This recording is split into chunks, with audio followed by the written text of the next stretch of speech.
আসসালামু আলাইকুম। আমি মোহাম্মদ সিফাত আহমেদ প্রান্ত, প্রতিষ্ঠাকালীন যুগ্ম আহ্বায়ক, Sheikh Borhanuddin post graduate college ছাত্রদল, ঢাকা মহানগর দক্ষিণ। আমি আজ আসলাম একটি গুরুত্বপূর্ণ বিষয় নিয়ে আলাপ করতে। সেটি হচ্ছে যে গুপ্ত সংগঠনটিকে গুপ্ত বললেই তারা একটি দাবি তুলছে যে আমাদের নেতা জনাব তারেক রহমান নাকি বিগত 17 বছর লন্ডনে গুপ্ত ছিলেন। ইভেন তারা একটি স্লোগানও দিচ্ছে, গুপ্ত বলিস কাদেরকে, তোরা ছিলি লন্ডনে। শিবিরের একটি মিছিলের ভিডিও দেখলাম, সেখানে দেখলাম তারা এই স্লোগানটি দিচ্ছে।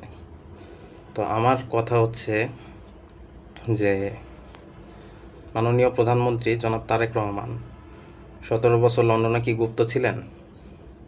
তিনি যে 17 বছর লন্ডনে গুপ্ত ছিলেন, এটি হচ্ছে ইতিহাসের অন্যতম শ্রেষ্ঠ একটি জামাতি মিথ্যাচার। গুপ্ত বলতে আমরা কি বুঝি? গুপ্ত বলতে আমরা বুঝি যারা নিজের পরিচয় গোপন রেখে বিভিন্ন কার্যাবলী সম্পন্ন করে, তাই না? তো তিনি কি যখন লন্ডনে ছিলেন তখন কি নিজের পরিচয় গোপন করেছিলেন, নাকি সার্জিস, হাসনাত, তারপরে এই যে ঢাকা বিশ্ববিদ্যালয়ের যে গুপ্ত বংশের নবাব সাদিক কায়েম, তাদের মতো আওয়ামী লীগের লুঙ্গির তলায় ছিলেন? তিনি কি আওয়ামী লীগের মিছিলে গিয়ে জয় বাংলা স্লোগান দিতেন, বা তার নেতাকর্মীরা কি আওয়ামী লীগের মিছিলে গিয়ে জয় বাংলা স্লোগান দিত? তিনি যখন লন্ডনে ছিলেন তখন প্রবাসী বাঙালিদের সাথে বিভিন্ন সুখ দুঃখের বিষয়ে কথা বলতেন, তাদের বিভিন্ন সুযোগ সুবিধা, দুঃখ কষ্ট সব কিছুর খোঁজ খবর নিতেন। এমনকি তিনি দেশের বাইরে থেকে দেশের জন্য কাজ করেছেন, গণতন্ত্রের জন্য কাজ করেছেন, এবং দেশের সকল গণতান্ত্রিক আন্দোলনে তিনি নেতৃত্ব দিয়েছেন। শুধু তাই নয়, যে তিনি যে সকল আন্দোলনের নেতৃত্ব দিয়েছেন সেটি আমাদের দুষ্টু কোকিল চাচা, মগবাজারের শফিক কাকু নিজে তাকে একটি বক্তব্যে দেখলাম ধন্যবাদ দিয়েছেন। তিনি নাকি তার নেতৃত্বে দেশের গণতান্ত্রিক আন্দোলন করেছেন, এরকম একটি কথাও বলেছেন। তো যেখানে মব বাহিনীর প্রধান এ কথাটি বলছে যে জনাব তারেক রহমানের নেতৃত্বে সে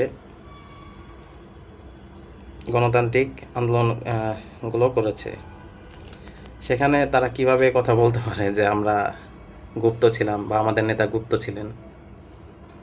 তারা, আমাদের দলের নেতাকর্মীরা, আমরা যখন রাজপথে গণতন্ত্র উদ্ধারের জন্য মৃত্যু উপত্যকায় দাঁড়িয়ে মুক্তির স্লোগান দিতাম, তখন এই যে সার্জিস, হাসনাত, তারপরে এই যে মবিস্টার, সাদিক কায়েম, তারপরে অন্যান্য গুপ্ত সংগঠনের যারা আছে না, এরা ছাত্রলীগের লুঙ্গির তলায় থাকতো।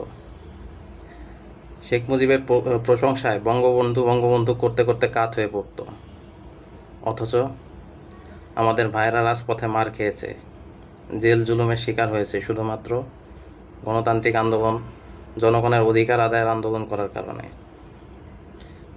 অথচ এরাই এখন বলছে যে আমরা নাকি 17 বছর লন্ডনে ছিলাম, লন্ডনে গুপ্ত ছিলাম। এখন আপনারাই বিচার করুন যে 17 বছর লন্ডনে কারা গুপ্ত ছিল, কারা গুপ্ত ছিল এ দেশে। দেশনায়ক জনাব তারেক রহমান, তিনি বিদেশে থাকা অবস্থাতেও দেশের জন্য কাজ করে গেছেন, জনগণের জন্য কথা বলেছেন, তার কণ্ঠস্বর কোনোভাবে রোধ করে রাখা যায়নি। এমনকি স্বৈরাচার হাসিনা তার কথা যাতে জনগণ পর্যন্ত না পৌঁছায় তার জন্য তার সকল ভিডিও, তার সকল বক্তব্য দেশে প্রচার সম্পূর্ণ বন্ধ করে দিয়েছে। তবু আমরা সোশ্যাল মিডিয়ার মাধ্যমে তার সকল বক্তব্য শুনতাম এবং তিনি আমাদের সাহস যোগাতেন। অথচ তাকে আজ এই অপবাদ দেওয়া হচ্ছে। আমি মনে করি এটি ইতিহাসের সবথেকে বড় জামাতি মিথ্যাচার, এবং এই জামাতিদের এখনই সময় হচ্ছে তাদের মিথ্যাচারগুলোকে প্রতিহত করার। সকলকে ধন্যবাদ আমার ভিডিওটি দেখার জন্য।